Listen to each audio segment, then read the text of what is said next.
lovelies, Michaela here. It's time for my answer video. For those of you who don't know, I had a question video where people could ask questions and all that stuff, and now is my answer video where I actually answer those questions.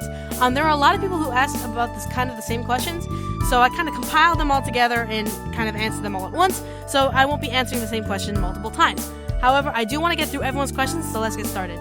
How did I get involved with Yandere Simulator?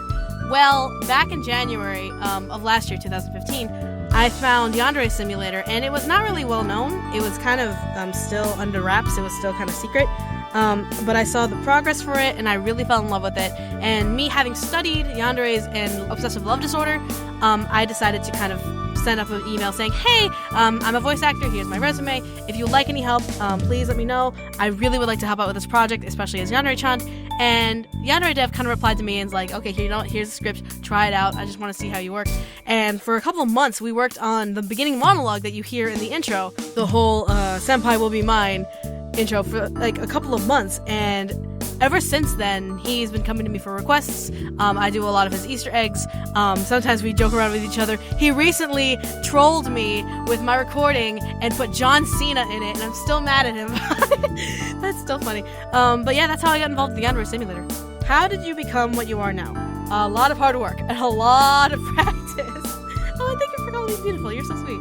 How do I feel about the life I'm in? I absolutely love it. It's very stressful, and I wouldn't have it any other way. I really like working with a purpose. I really like working a little bit under pressure, and I like knowing that I always have to do something. I'm always obligated to do something, rather than just sit there and be a bump on a log. How did you find out what range of voices you can do? I pretty much played around. I watch anime when I do have the time. I play video games. I sometimes make up scripts in my head, and I'll just voice them as they come along. And that's kind of how I kind of figured out what type of voices I could do. But I can do a very young and almost heroine type voice, and then I can do the very sexy, mature Diana type of voice. And so it's just a lot of playing around and a lot of practicing. And also vocal warm-ups really helped me out as well, because I used to be a singer. I was able to know kind of where in range my voice could be in terms of pitch, in terms of tone, and also in terms of enunciation, using my mouth, using my lips. So yeah, literally just practice and you'll figure it out. Who is your favorite anime, manga, video game, etc. husbando? And who is your favorite husbando from my work?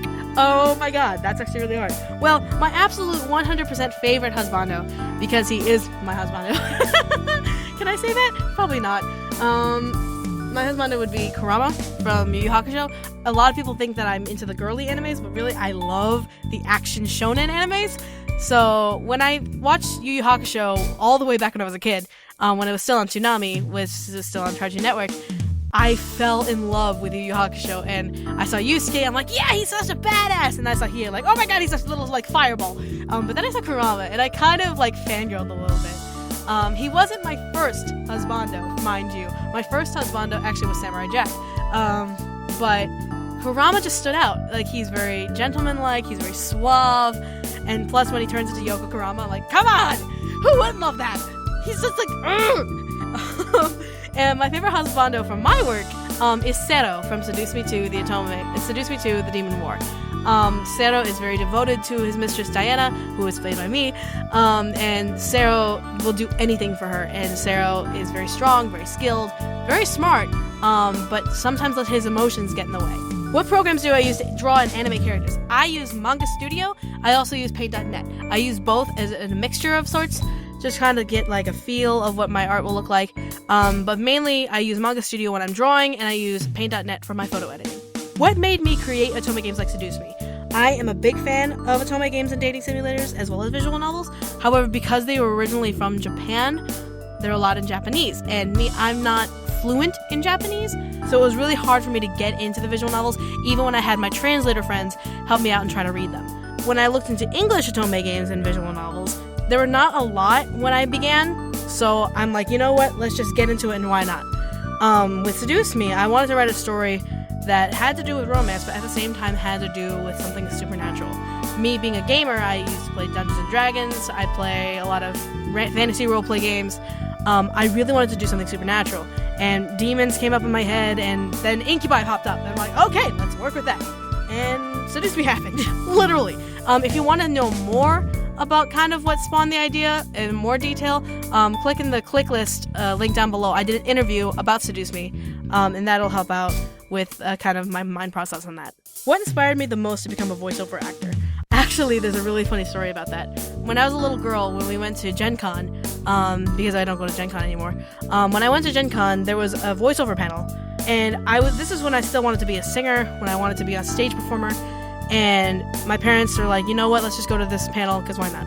Me and my sister were seated in the panel because it was a full room, and for some reason, I can't remember the anime, but they were hosting quote-unquote auditions, when really it was just like just a show off, for the female character in the anime series, and it was something like Gelgar or something like that, and I was going up against multiple older women, while I was like maybe like 13 at the time. They were like in their 20s, in their 30s, already experienced, and so the way we had to audition was we had to stand up, say the line, and show off our emotion. So one by one, all the girls did their thing. Then it came to me, I did my voice. And for some reason, I was chosen. I'm like, okay, a 13-year-old playing a woman in this anime. Okay, why not? So I walked up to the mic where they set up everything, did my lines, and what really inspired me was the moment I heard my voice come out of the character. For some reason, it clicked. Just to see my voice come out of a character and bring them to life, it was astonishing to me, especially since I was a stage actor. I'm like, no, I should use my body, I should use my face, I should use all of these other things. But I never realized how powerful a voice could be behind a character that was drawn or programmed or etched out or sketched out or something like that. And that's what truly inspired me to become a voice actor, to bring very fictional characters to life. Because there's a difference between being a character and using your whole body and to show it off as a physical form versus having the power to do so with just your voice. Do I like dubbed anime or subbed anime? I like both. It depends on the anime. Like, Full Metal Alchemist, Ouran High School Host Club, Yu Yu Hakusho, I have to watch dubbed. But there are certain animes I can only watch subbed because it's not because I don't like the English voice acting, but it's just because I feel it's more authentic, and I feel the characters are a little more authentic with the Japanese voices rather than the English voices. But however, that is merely my opinion. Please do not take that into any context. I do not belong in this war.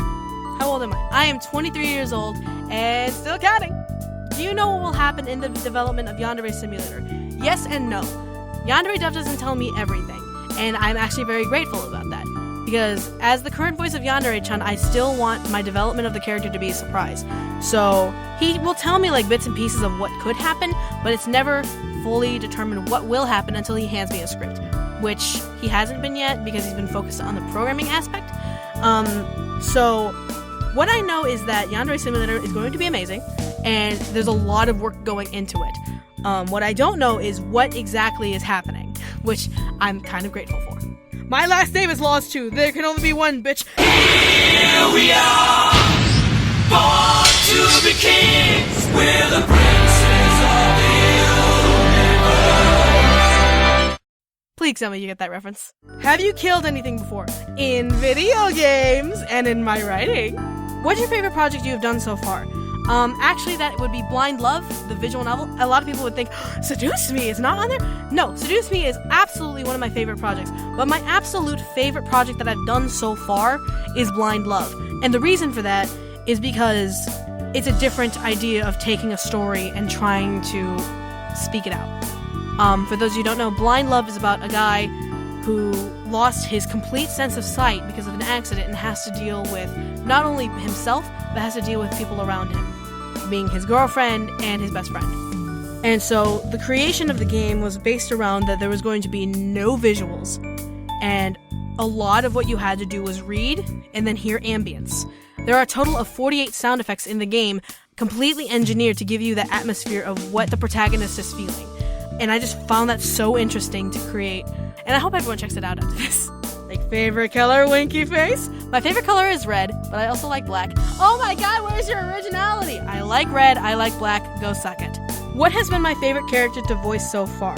And is there a character you wish to voice one day? My favorite character to voice so far has been Yandere-Chan, in Yandere Simulator, because she's very interesting, to say the very least. she has a couple of layers on her, but while there is an essence of non-emotional robot and like apathy in Yandere-Chan, there's still a level of how crazy can she get and how much dialogue can be used to show off that insanity. And I love working with Yandere Dev on that, and just to perform as Yandere-Chan has been an absolute blessing and a gift, especially to be her in the Easter eggs that are involved with Yandere-Chan, and like to sing as Yandere-Chan. It's just been really great. And the one character that I do want to voice one day, if it ever happens, is Beatrice from Umineko. For those of you who don't know who Beatrice is a witch from the visual novel Umineko. She's a little nuts, she's a little crazy, she's kind of a tsundere, but she's also a mature enough woman to realize like what's going on, and she has a motive for all of the things she does. Like, a lot of people think, oh no, what's her motive? She has a motive, and when you really dig deep into it, it's really sweet and is kind of sad. So she has such a character to her, and plus her laugh is just so infectious. So yeah, I really want to be Beatrice one day. Do you have an anime, TV show, movie, etc. that you're really excited for in the new year? Deadpool! Deadpool! Deadpool! Deadpool! Are you going to continue voice acting Beatrice from Umineko no Nakorokoro ni? I want to. I wish I had time. But a lot of my time has been going into my original projects, so I don't know whether or not I'll be able to continue voicing little snippets from Umineko as Beatrice. If it happens, it happens. If not, if it doesn't happen. 2 questions about HuniePop. Are you going to make a male version of Momo and Celeste? And are you going to change up the backstory of some of the characters, if you know what I mean? I don't know whether or not I'll be making Momo and Celeste. It just depends on the time that I have. Mind you that I'm not getting any sort of profit from HuniePop, nor is anyone else getting any profit from HuniePop. It is very much a fan project. All the rights still go to HuniePop Dev. So I don't know whether or not I will be able to continue on past the 9 main characters. As for changing up the backstory, I have taken a little bit of a liberty, but not so much as to derive away from the essence of the story. That is, there are 9 characters, we all know and love them, and this is kind of what happens. What kind of character do you find the most difficult? I find heroine protagonist voices so difficult. A lot of people can do them, a lot of women can do them, heroine protagonist. I just find it to be very difficult to be able to put all that emotion into that kind of voice. Because while a heroine protagonist is supposed to be the likable female role, that's all she's supposed to be. She's supposed to be a likable female role that you can feel sorry for when she's sad, where you can cheer for when she succeeds.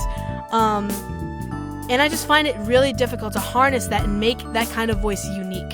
While you have like characters like Diana, who is like, she's very seductive, she's very sexual, but at the same time there is a level of emotion that goes through her mind when she's trying to get these boys back to the abyssal planes. And there's motives upon motives upon motives. And it's just, the stereotypical heroine voice pisses me off. What microphone do you recommend? I recommend Blue Yetis, Snowballs, and AT2020s for first-time voice actors. Because you really want that essence and that quality, you want to definitely play around with how to use your microphone, and you want to have a clear sound. Though it's said that SM1 has multiple different worlds colliding on turds of magic and religion, I got to ask how many. Like, we learned about angels, demons, and devils and such, what else is there in the world of SM? Spoilers! Can't tell you, sorry! What is my favorite thing to do? Write and produce games. Literally, it is my favorite pastime. I have a document of at least 50 ideas that I want to create into projects, and I can't do them yet, but it's really fun to just like start up these ideas and have them in the back burner, being like, okay, if I need an idea, like, ooh, I can just pull from this, I can pull from this, I can pull from this. So that is literally my favorite thing to do. Why so serious? Are you a paid voice actress, or are you just doing this for fun? What kind of voice acting do you do? I am a paid voice actress, I am a professional voice actress, I mainly do video games, and I also do animation. You can check out my resume, or you can check out my demo reel down in the description below. Do you plan on voicing Yandere-Chan until the end? I very much hope so. I will be upset if I get recast. Do you like Rin Mario games? I find them very interesting. They're really nice dress-up games, and they're really good for like manga ideas, but I try to design things on my own. Why do you think some people prefer to become voice actors? It's just another medium. It's a very niche market, and also voice acting takes that level of acting that you can have on stage and transmutes it from body to voice. So not only are you focused on creating a character, but you're using your voice as your medium. Whereas In stage acting, you have to use your entire body. You have to use your face. You use all of your words on top of using your body. So it's just a different medium. It's just how you use it. Why am I attracted to this? I'm attracted to it because I like to have the power to create a character with just my voice. Because I'm not really confident in my body. I'm not really confident in how I present myself on stage. So voice acting has become essentially my medium where I can fully create a character without being self-conscious about who I am. How is your family? Have any kids, a partner, anything like that? I have a mom, a dad, and a sister. I am currently single. I have no kids. And I am a recluse. And I am very, very awkward. What actors or actresses inspired me to do voice acting? Honestly, I wasn't inspired by voice actors. I was inspired by my own trial into it. Why I enjoyed a lot of anime, I enjoyed a lot of dubbing. I really wasn't inspired by that. I was more inspired by me stepping into the business and me trying it out for myself. As much as I do want to give credit to an actress or an actor, it really wasn't because of them. How do I get into character, or what do I do to practice getting into a character's voice? Being that I was a stage actor first, I learned how to build a character and how to create and flesh out a character using a script. So what I do with every script that I do, I sit down and I delve into the lines. I basically try to figure out why my character is speaking the way they are. Why is my character reacting as they are reacting? Why is my character saying the line to this person rather than saying another line? So I try to just dissect everything that my characters say and build my character from the ground up. Basically, I build what their quirks are, what ticks them off, what makes them happy. And that's what helps build a rounded character. And that's what helps me get into voice acting. What is the hardest voice acting you've had to do so far? Honestly, that was Made with Perfection when I voiced Red. My voice type is very low, it's very mature, it's very chill, laid back, down to earth. But Red is very high pitched and almost like a bitch, all the way up here. So I had to kind of find a nice segue into that high pitched voice and make it sound bitchy and realistic, but not so much as to turn off people from oh my god, her voice is just so that was the hardest voice I've had to do so far. Are you going to update HuniePop? And will I do the schoolgirl? The answer is yes, but the schoolgirl will remain unvoiced so that it'll have the same essence as the original HuniePop game where the protagonist is not voiced. Was it fun voice acting for Yandere Simulator? Yes! How is it playing the villain in my own project? It's very fun. I find villains so underrated when it comes to voice acting them or when it comes to playing them because all heroines and all heroes, they're obviously going to win. They're obviously going to have some sort of struggle. They're obviously going to have ups and downs, but you know that you're cheering for them. Villains, however, have to struggle to get what they want. Best HuniePop waifu, and why is it Belly? It's not Belly. To me, it's not Belly. It's Kiana. Whatever, ho. When will Seduce Me 2 come out, and how much will it cost? I can actually say this now because we confirmed it today. It is May 20th when Seduce Me 2, The Demon War, will be released, and it will be $10 on itch.io and Steam. So yeah, there's the release date and there's the price. And that's actually all the questions I got. Holy crap, that was a lot. So thanks everyone so much for the questions, and thank you for 3,000 subscribers. Holy crap, I never thought I would get this far, and I would like to thank each and every one of you for helping me achieve that. On to the next milestone, which is hopefully 4,000. And hopefully I'll be able to give more video updates as time goes on. Anyways, if you like what you've seen so far, make sure you subscribe to me, like my Facebook and all that stuff, follow me on Twitter and on Tumblr, and possibly consider my Patreon. Again, my Patreon is for all of my projects so that I can get them done and also help pay my bills, which would be really, really nice. But anyways, thanks again so much. I hope you enjoyed this video. I hope I made it funny at least. And I hope to see you all next time. Love you all!